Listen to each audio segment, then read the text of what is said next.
Hello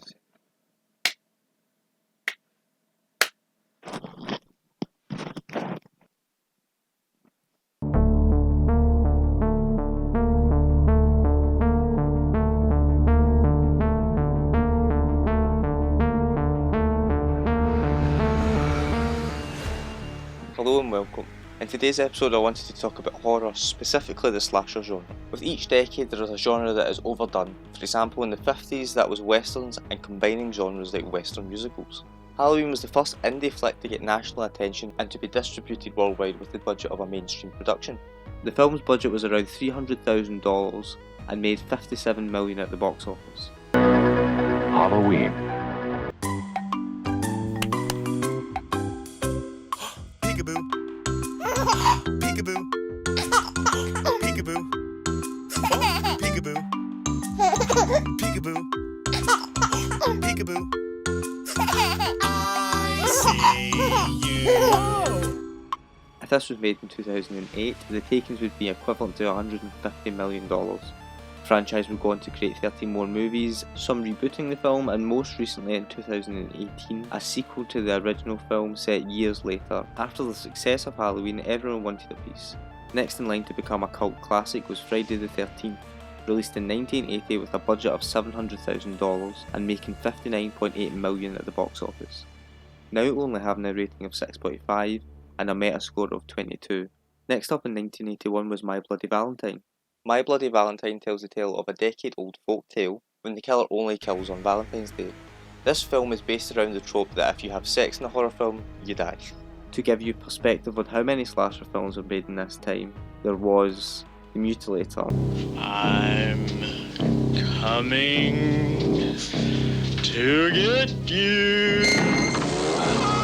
Madman, Basket Case, What is the secret Dwayne is hiding in the basket? What's in the basket? Easter eggs? What's in the basket? Clothes. What's in the basket? Nothing.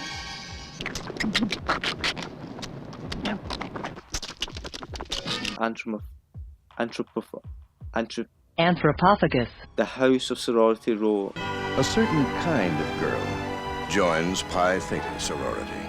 A girl who likes to party and likes to get close to her friends. A girl whose extracurricular activities were more daring than most. A girl who could turn her fantasies into reality. Maniac, Happy Birthday to Me, the list goes on. All of these films being made between 1979 and 1984. On that same year, a cult classic would be made, Nightmare on Elm Street. Probably a favourite of most at the time, the concept of the film is genius in how it scares its audience.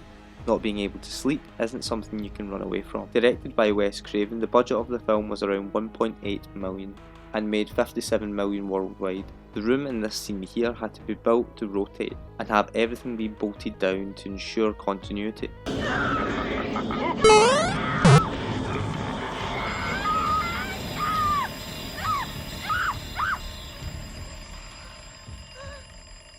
I'm crazy after all. There have been 8 different movies, with the third installment, Dream Warriors, being a fan favourite. Another trope done for rebooting a franchise was to set the film in the real world. This is still a script we're talking about, right, Wes? We've decided to cross over out of films into our reality. The only way to stop him is to make another movie. With actors of the films playing themselves, this was also done for Chucky. What the hell is going on in here? She came on to me. No wonder her career's in trouble. 4 years after Nightmare on Elm Street, Child's Play was released in 1988. With a budget of $8 million, grossing $44.2 million, Chucky now having 7 movies, some of these films rebooting the character a couple of times. I don't have a problem with killing.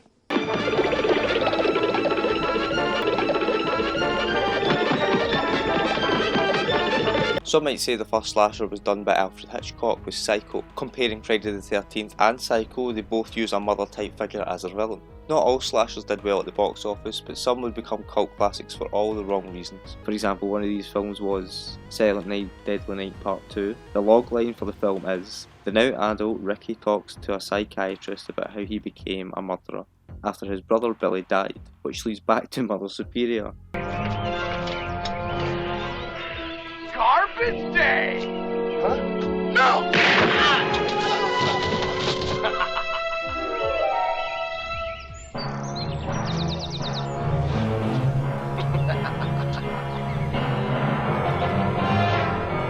The film had a budget of $250,000 and grossing $154,000. Moving into the 90s and slashers were still being made. We had The All-American Murder starring Christopher Walken and Cape Fear starring Robert De Niro. Cape Fear was directed by Martin Scorsese and had a budget of $35 million, grossing $182.3 million, also being a remake of Cape Fear 1962. Tell the operator to call the sheriff's office. Send some men out here fast! Excuse me. Dad, are you gonna lend me the money or not? I'm not gonna let you. You work for me, remember? I know what you did. You're a damn credit risk. All right, just get the hell out of here. Huh? Candyman was released with the premise if you say his name 3 times into a mirror, he will appear and come to kill you. This was taken from Beetlejuice in 1988. Candyman. Just a ghost story. Candyman. Can you be scary? What do you think of this? Candyman had a budget of $30 million and profited $25.7 million. No. Yes. No. Do it. I can't.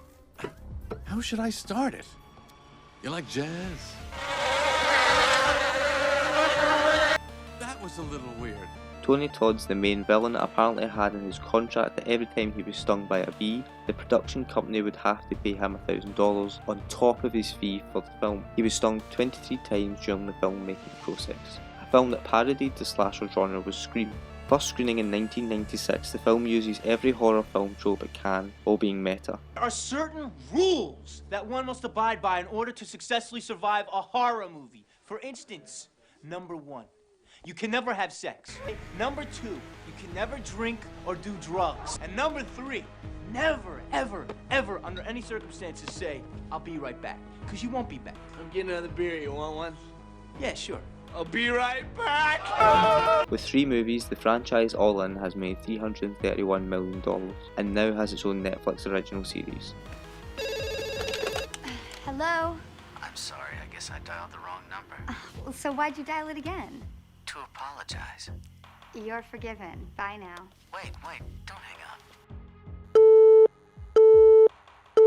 In 1997, I Know What You Did Last Summer was released, starring Jennifer Love Hewitt. The budget was $17 million, the film made $125 million at the box office. The director of I Know What You Did Last Summer wanted to take full advantage of their R rating and decided to use as much blood as possible.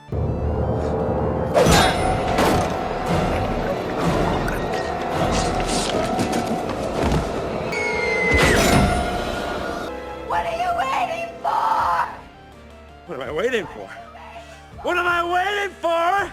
What are you waiting for? You! Moving into the 2000s, and we have Scary Movie, which is a parody of Scream. Other horror classics like The Blair Witch Project, I Know What You Did Last Summer, Sixth Sense, and The Usual Suspects. Careful. This is the moment when the supposedly dead killer comes back to life for one last scare.